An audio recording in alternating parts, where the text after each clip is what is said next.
Welcome to the third in our series of lockdown interviews with Glasgow Loves EU. Our Glasgow Loves EU group is an apolitical group, but we have been campaigning to remain in the EU, but now that seems to be past, we're now campaigning for good future relations with the EU. And so far we've had interviews with an MSP, an MP, and this evening we have an interview with a former MEP, and not just any MEP. We're very lucky to be speaking with David Martin, who was the UK's longest serving MEP. He served from 1984 to 2019. And he was rapporteur on the Amsterdam and Maastricht treaties, and on trade and animal welfare, areas we might touch on this evening. And he's also been rapporteur with the UN Arms Trade Treaty. And more recently, he was invited by Nicola Sturgeon to be part of the First Minister's Standing Council on Europe, looking at future European relations for Scotland. I hope I've got those correct. Any errors, it's my fault. He was also Vice President of the European Parliament from 1989, I think that's correct, for 4 years. Oh, I think I've got those dates wrong. So sorry about that. But so I'm Jenny from the group, and we also this evening have Bernd on helping with the technical things, and we have Paul who will be helping out and following any of your comments and questions. So if you're following us on Facebook, put in any comments and questions, and we'll try and bring those into the discussions this evening as well. So thank you for coming along to speak to us, David. So I thought first of all tonight we'd think Glasgow, obviously in 1990 was the European City of Culture, and that really transformed Glasgow into a sort of cultural destination. And just, I wonder, from your perspective, the impact you see that being a member of the European Union has had on Glasgow, Scotland, and on the UK. Thanks, Jenny, and thanks for inviting me to be part of your webinars. It's almost impossible to underestimate and to overstate the involvement of Europe in the reform of Glasgow. And I know we're going back a long time, but if you go back to the early 1980s, Glasgow was going through a severe period of deindustrialization. Unemployment was extremely high. There was a lot of waste ground where the docks were and where other warehousing was lying empty and desolate. And we also had a government in Westminster at the time, the Thatcher government, that didn't believe in regional policy. Europe did have a regional policy, and it was Europe's regional policy that really helped to transform Glasgow. You rightly mentioned the City of Culture, but 2 years before that, in 1988, we had the Garden Festival. And both of these events were part funded by the European Union. At the same time, the European Union was putting a lot of money into infrastructure in Glasgow, into training. I don't know if you've heard of the WISE Group, which is a massive social enterprise group now operating as a private company almost today, but it still helps a lot of socially disadvantaged people. All the seed money for the WISE Group came from the European Union. If you go to Glasgow now, go to Pacific Quay, you've got the Exhibition Centre, you've got the Science Centre, you've got the Media Centre across the river.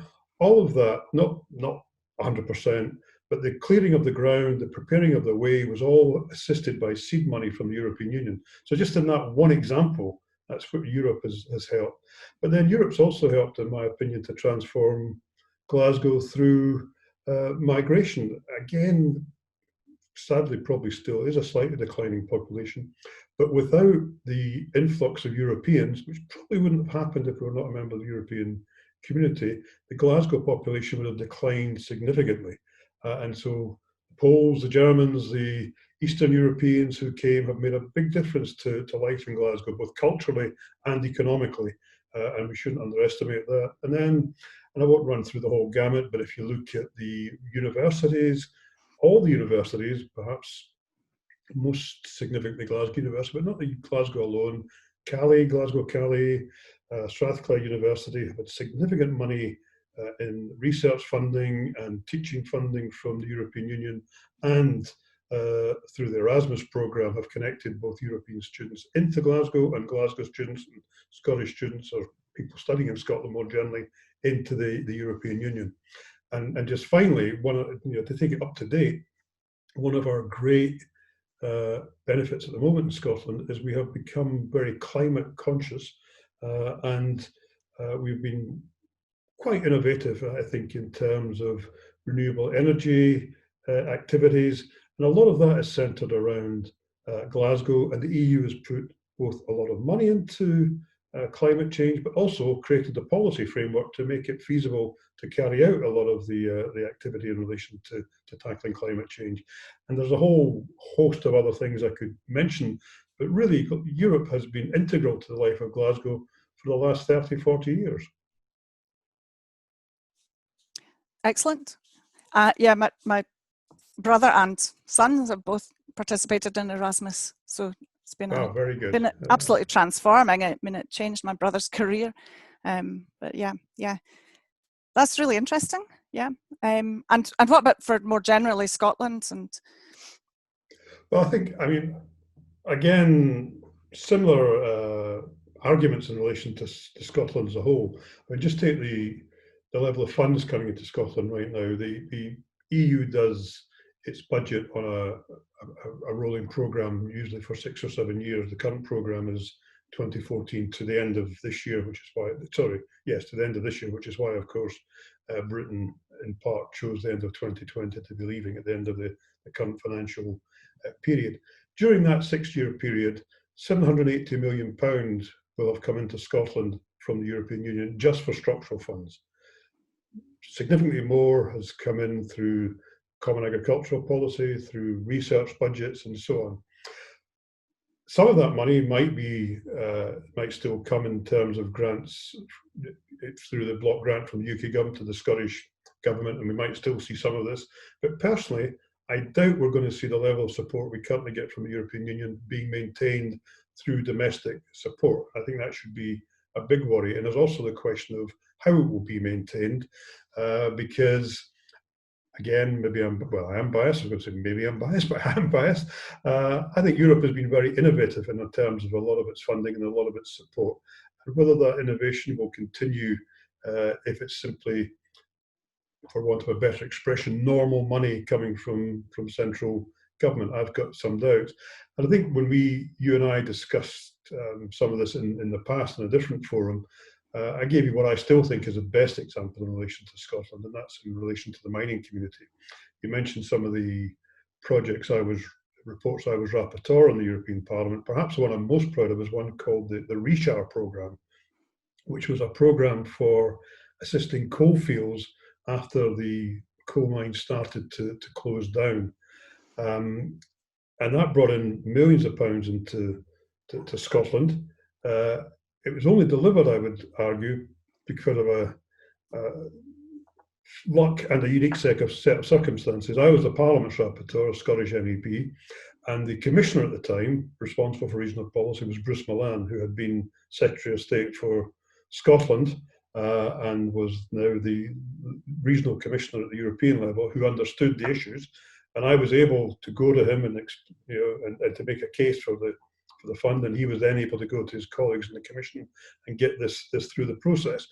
And I think I said to you before, I would argue that there are villages now in existence in Scotland that would have died without this money, because ReShare put money into not just jobs by creating advanced factories and other such things, but also into things like swimming pools and leisure clubs, and even helping bowling clubs and other organisations to remain viable. And they kept these villages alive. And without that support, as I say, some of these villages, I think, would have died. And again, would it have happened without the European Union? Perhaps, but I doubt it, because it wouldn't have fitted into the mainstream of UK funding at the time. Right. That's interesting. Just occurring to me there, do you think we in the UK applied for enough of the funding that we could have? Because there was reports last year of one of the flooded areas in England that hadn't bothered to apply or hadn't applied. one of the bugbear for virtually the whole time was in the European Union. It sounds like a good thing that Britain gets a rebate, but from the European Union budget. But the problem was, because of that rebate, the government became reluctant to apply for certain funds because it reduced their rebates. So an area might get the money, but the central government would lose a portion of that in terms of the rebate. And this was a problem in relation to some of the structural funds, but it was more a problem in relation to, if you like, ad hoc funds. So anti-poverty programs, programs to deal with catastrophes like flooding or wind damage or such like things. It was quite often the British government simply wouldn't apply for that money because they would lose part of their rebate. And I found that quite dispiriting and frankly unacceptable. That's disappointing. Right. Oh well. Paul, has anyone come in with any comments so far? Yeah, we have one question from Bill Rogers. Sorry. What do you think is the single most effective thing that those of us who want to keep as close as possible to the EU should do? It's a good question. It's a difficult question. I mean, I think initially the best thing we can do is to try and stay in as many of the European programs as possible, because that keeps that connection going. And I don't just mean that. This would not just be about money, but if we keep, for example, remain part of the Erasmus program, we keep the flow of students between Europe and here going. If we are part of the research program, we keep collaboration between scientists on the continent here going. So I think if we can push to be as part of many programs as possible, that would be a good start. But I don't think there's any one single thing. I think also, of course, we may be coming on to it in Jenny's later questions, but if we can get as close a relationship through the, and I'm not optimistic about this, through the negotiations that are going on just now, for example, if we remain more or less wholly inside the single market, that would keep the flow of not just goods and services going, but people across borders as well. So that would keep the connection going as well, and also mean that we'd have to take a very close interest in what the European Union was doing and what was legislating on and what was debating. Interesting. So that sort of comes on to the next question I was going to ask. So I think was it today they started the next round of face-to-face talks with the EU. Should we have asked for an extension? What is your opinion on the withdrawal agreement, which we're supposed to have already signed up to, and also the various trade deals we hear about with America? And is no deal really as bad as we might fear? Taking your last question first, no deal is, in my opinion, a disaster. It would put British business at an enormous disadvantage with their European competitors. It would push up the price of a lot of goods for the consumers in this country. It would also mean that we wouldn't have any participation, I suspect, if it's a complete no deal, participation in the European programs that we've just been discussing. We wouldn't have any judicial cooperation. So, for example, extradition wouldn't be easily achieved between European Union member states and the United Kingdom. We'd find it difficult to transfer data between the countries. So no deal is, I hope, so bad that even the present government's not considering it. And I actually do think we're probably heading for some sort of deal at the end of the year, but probably not a very good deal. But we shall see. You're right, the talks started again today. The talks, I should be clear, have been going on, but not face-to-face. So they started today for the first time face-to-face. There's going to be, I believe, 6 rounds of discussion, and they finish sometime mid-August. I think it's the 17th of August, if I recall correctly. They're meant to finish around the 17th of August. If you think of the agenda, and I've just outlined some of the subjects that they'll be debating, but if you add fishing, customs duty, access to the single market, collaboration in European projects, judicial cooperation, the data cooperation. It doesn't really look to me likely in 6 rounds of talks, and they're scaled down talks as well. I'm told today there was 12 people from each side in the room. I've observed, I haven't been a negotiator, but because of my role in the Trade Committee of the European Parliament, as I've observed talks in the past, there's usually around 100, 200 people on either side in and around the room, because you need a lot of technical and other support and such, legal support, economic support, etc., etc.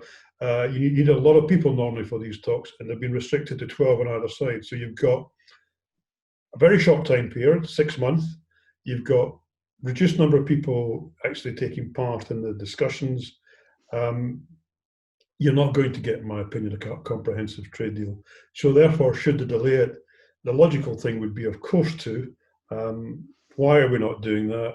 Well, I think you probably understand that this is because at the end, if we do make a formal decision to extend the time period, then we effectively remain part of the European Union after December this year, and so we'd still have to accept all the European Union laws and so on. And for the British government, that is unacceptable.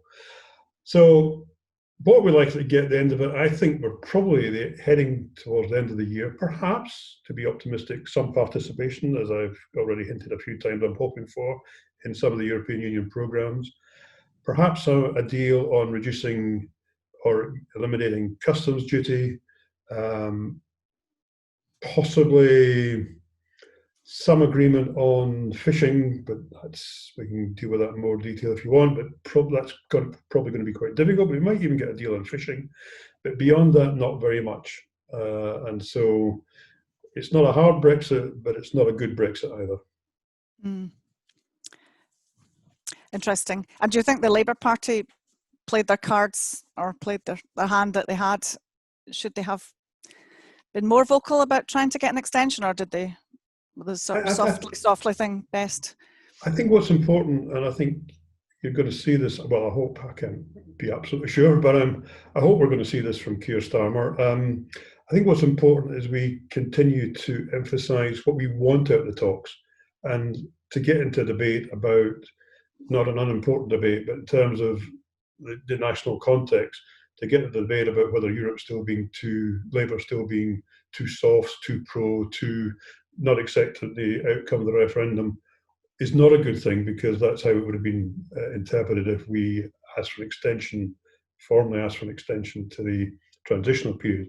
I think what's more important is Keir Starmer is seen to be pushing hard on what we want out of a deal, knowing full well, perhaps, of course, the government's not going to deliver half of it, and that itself is an advantage if you keep pushing them and asking them to explain why they made so many promises during the referendum and why they're now failing to deliver on those promises. I think that's a better tack than getting, I was going to say sidetracked. I don't want to underestimate the importance of getting an extension, but that would be a debate that would suit the government more than getting into the nitty-gritty about what we want out of the negotiation. So I would like to see the focus kept on that.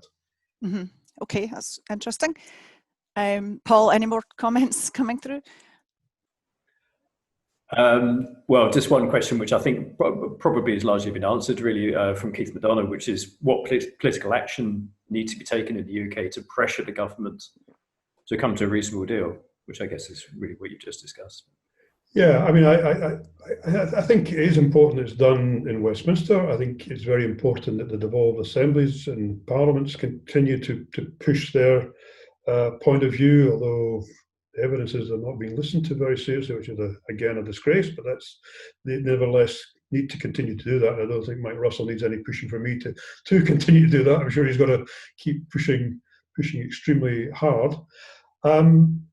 And I think also we need to keep the lines of communication open to Europe. Europe has to respond formally to the UK government. But I don't think it does any harm for Europe to hear voices from this country saying, this is what we would like.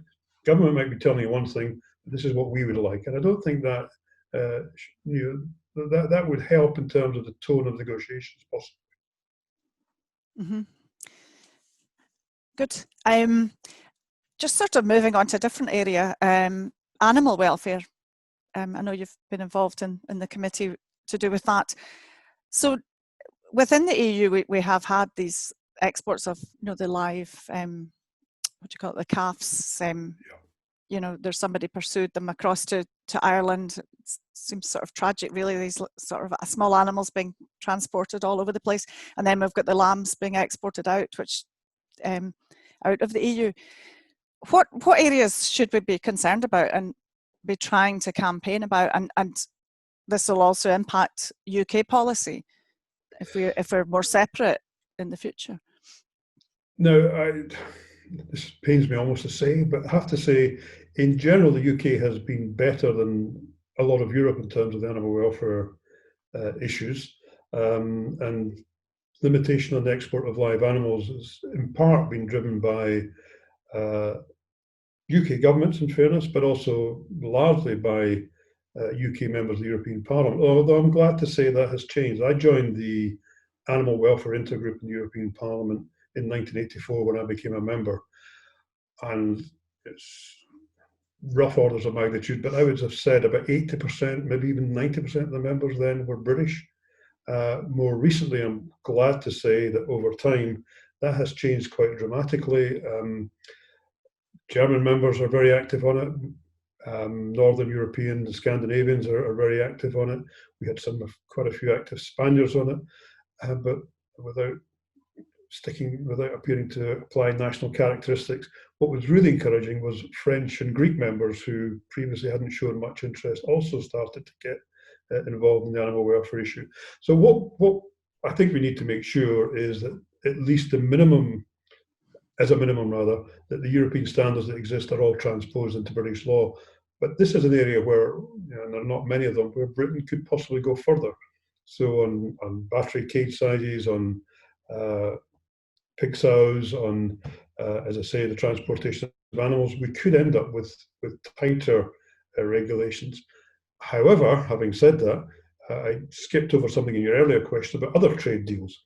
And other trade deals could entirely undermine that. And not just with the US, but of course, if we do a deal with the US, people talk about chlorinated chicken and hormone-treated beef, rightly as a human welfare, human health issue, but it's also a welfare issue for animals. The reason that the Americans chlorinate their chicken is they're produced in such unsanitary conditions that they have to chlorinate them to try and kill the bacteria. So there's, if we open up without applying animal welfare conditions on some countries, then we could end up with lower animal welfare standards in terms of the food that we are consuming. And that applies, as I say, not just to the US, but if you take a country like Thailand, the EU has been very good in ensuring that the food coming from Thailand is food that, if it's animal-based, where animals have been treated humanely. There'd be no guarantee that would continue if Britain just has a trade deal without any conditions. Well, that's interesting about the Thailand chickens. I didn't realise that. And there was a farmer who was speaking to us from up north somewhere, and he was just saying, like, with not knowing what's going on with this American trade deal, he actually didn't know whether to breed his cattle for the next year, because it's such a huge investment in feeds, and all the things that go with rearing these animals. Yeah, I mean, if we have an unconditional trade deal with America, no quotas, no animal welfare limitations, then British farming, in my opinion, cattle, pig farmers, chicken rearers, none of them could survive because they're produced in such. I mean, we have factory farming in the UK, so I'm not saying we're in any sense perfect in terms of animal welfare, but our conditions are better than the US, and the US can produce that food so cheaply because the conditions are so horrendous, and they could swamp our market. So I think our farmers have every right to be concerned. And it's interesting, without digressing, I mean, I was in favour of the EU trying to negotiate a trade deal with the US, and I was in favour of that because the EU and the US are about the only two that could sit down as equals to negotiate a trade deal. And the EU has made it clear in those negotiations that it wouldn't accept chlorinated chicken or hormone-treated beef or any other products that didn't meet European standards. The UK, I don't think will have that clout when it comes to negotiating with the US, because we're talking about a country of around 60 million people against 250 million people, whereas the EU was is a massive single market that the US was desperate to get access to. Mm. Yeah, numbers.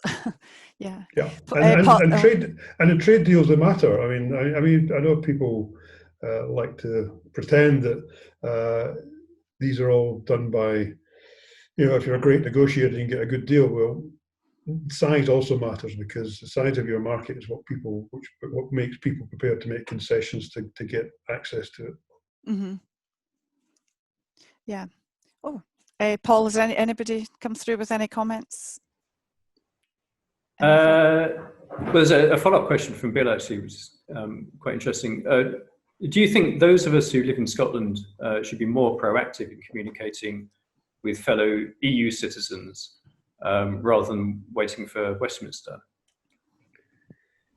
Yes, but again, I wouldn't want to overstate how that could change the political dynamics here, because in the end, it is the British government negotiating with the European Union. But again, in terms of keeping lines open, the more that we keep connections, whether it be citizen to citizen, company to company, social club to social club, town twinning, city links, all of these things matter in terms of showing that we haven't closed the door on Europe. And I'm very keen that we don't appear to have closed the door on Europe. Mm-hmm. Yeah, I think they'll be much more important, won't they? Yeah. Yeah, I mean, if you think about it, before we became a member of the European Union, I know there's not as many people around who remember that, but I mean, I remember Edinburgh and Munich had a very close relationship before we joined the EU, and once we joined, that actually again paid dividends in terms of relationships. I think one of the first exchanges between universities was between Edinburgh and it's not called Munich University, but whatever the university is called there. Interesting. So I'm just wondering which question to go on to next of the two that I've got. The arms trade thing has come up recently in the news, unfortunately, and the Scottish Parliament did vote to stop arms exports of things like tear gas from Scotland. Should we be pushing for, more ethical foreign policies on arms trade, or are there quite good protections as it is? And I did wonder, is it the OEC? I forget what that stands for, but when I looked at the sort of profile of what we export as a country, is some of the arms trade hidden from that, or is it all there? There's two linked issues here, and I mentioned ReSHAR, which is one of my earliest reports in the European Parliament. My last report was actually on the arms treaty, and the European Parliament voted to get the EU to sign the UN's arms treaty. And firstly, it's about arms themselves, about the sort of thing you think about arms, tanks, guns, bullets, etc., and not supplying those to unsavory regimes or to regimes that might use them against their own population.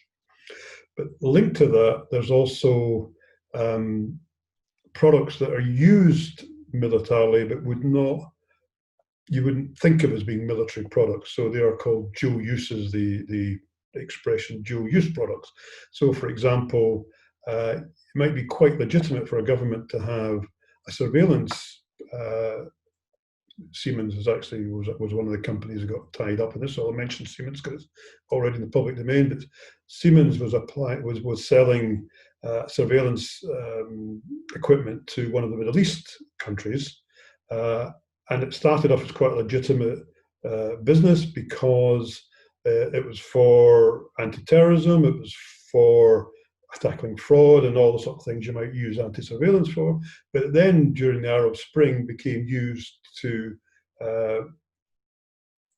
basically turn on their own society and to identify people who were taking part in the uprising against the government, and therefore was leading to people being arrested and tortured and so on.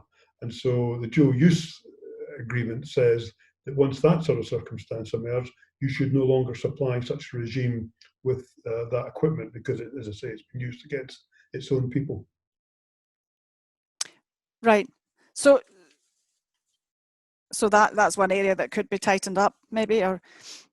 Well, even at the EU level, there's still much more could be done, but I haven't yet heard anybody in the UK government saying they're going to transpose that into UK law.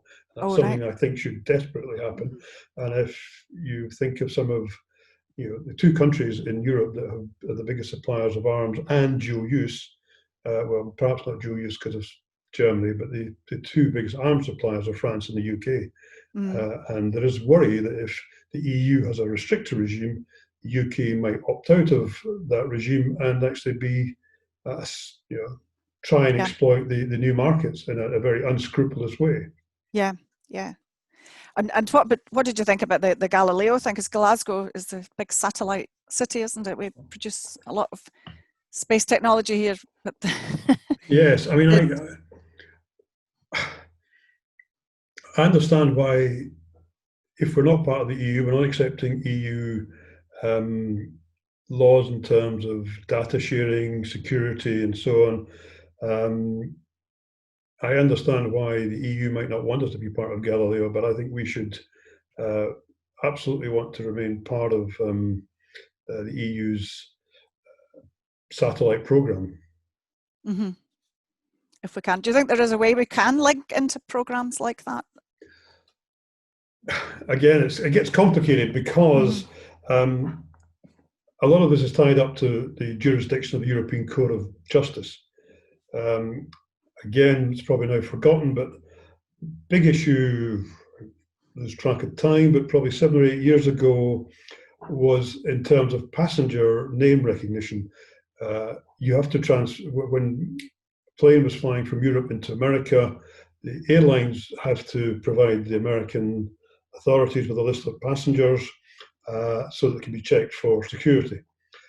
We in the European Parliament stopped them doing that because America hadn't signed up for all the data protection issues we wanted to, and actually led in the end to Joe Biden having to come to the European Parliament and make a plea for us to allow them to do it, and the Americans in the end accept European data protection conditions. The UK will only get access to these programs if it accepts the same conditions, but it's a bit more complicated for the UK because the EU is saying we would want the European Court of Justice to be the final arbiter of whether you're really adhering to all these rules or not. And of course, for the UK, that's a no-no. They simply don't want to be in any aspect under the control of the European Court of Justice. Mm. Well, so it's complicated, but that's interesting because I hadn't really thought of it like that. And what about the European Court of Human Rights? That we had assumed that was sort of sacrosanct. Is it going to be that we stay in that? At the moment, I understand that the government does plan to remain part of it. As you know, of course, it's not part of the European community, and there's no reason why it should be affected by Brexit. But so again, one of these great ironies is that a lot of the Brexiteers, when they quoted cases from the court, were not talking about the European Court, which is the European Court of Justice. They were talking about the European Court of Human Rights. And the irony is, of course, after Brexit, we remain part of the European, and I believe rightly so, we remain part of the European Court of Human Rights, but we leave the European Court of Justice. Yeah.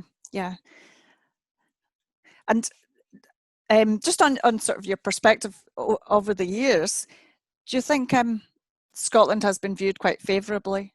I mean, we like to think that, don't we? But do you think Brexit's damaged our image from the European mainland?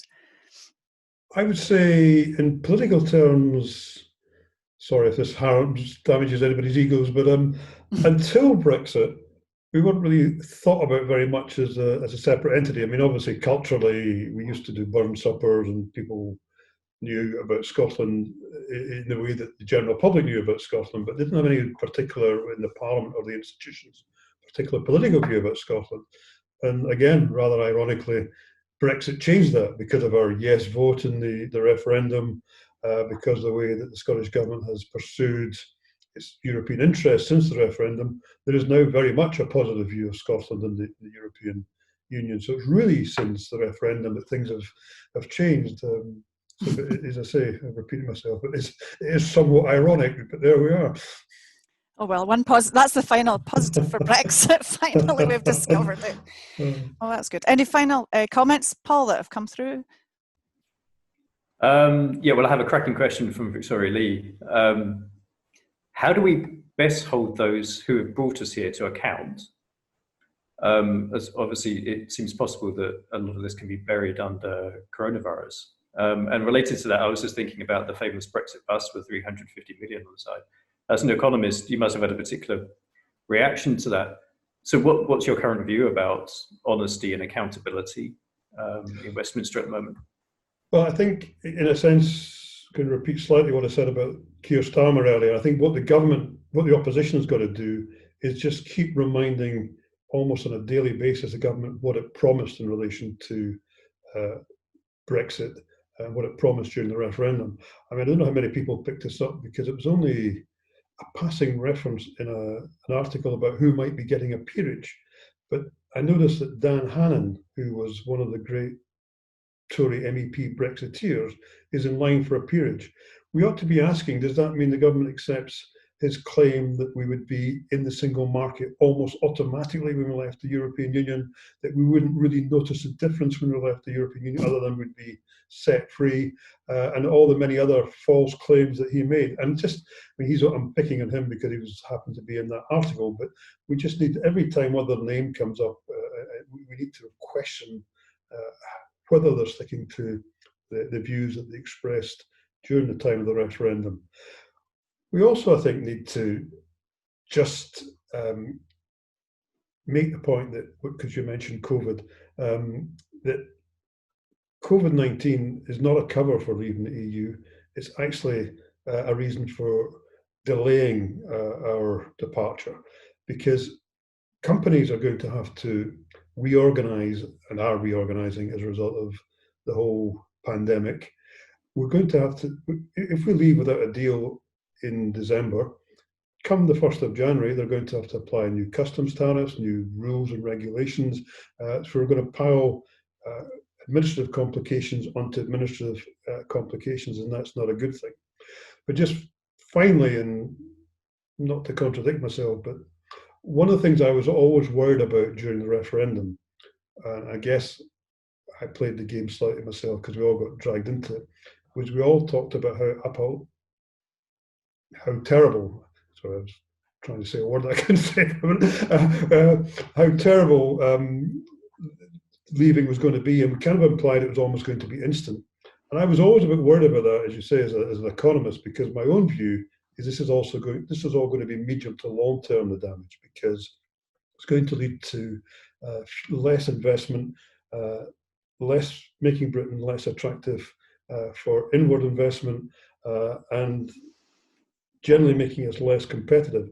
None of that changes things overnight. And if you just take one of the iconic industries, the car industry, I wasn't particularly surprised that Nissan said it wasn't going to pull out of Sunderland because it's got an enormous factory there. What I will be more surprised about is in 10 years' time if they invest in that factory, and if they don't then start investing elsewhere. And of course, my worry is that in 10 years' time, people will find other reasons why this has happened rather than Brexit. But I think there's going to be a long-term, almost assiduous damage to the UK economy that you won't be just pinned down and say it was Brexit that caused this, but in many ways it will have been Brexit. Yeah, sad. Oh well, thank you very much for coming to speak to us this evening. I think I've certainly picked up a few things, and hopefully the people watching have found that interesting. We've covered a few topics. It's been a pleasure. Thanks to you, Bernd and Paul. I've enjoyed it, and I hope you keep your activities going, because it's important, as we've just discussed, that we keep our European interests and links going. Yeah. Well, even lockdown's not stopped us. So. Brilliant. So thank you again. Good night. Yeah. Good night. Good night, everybody. Yeah. Thanks. Bye.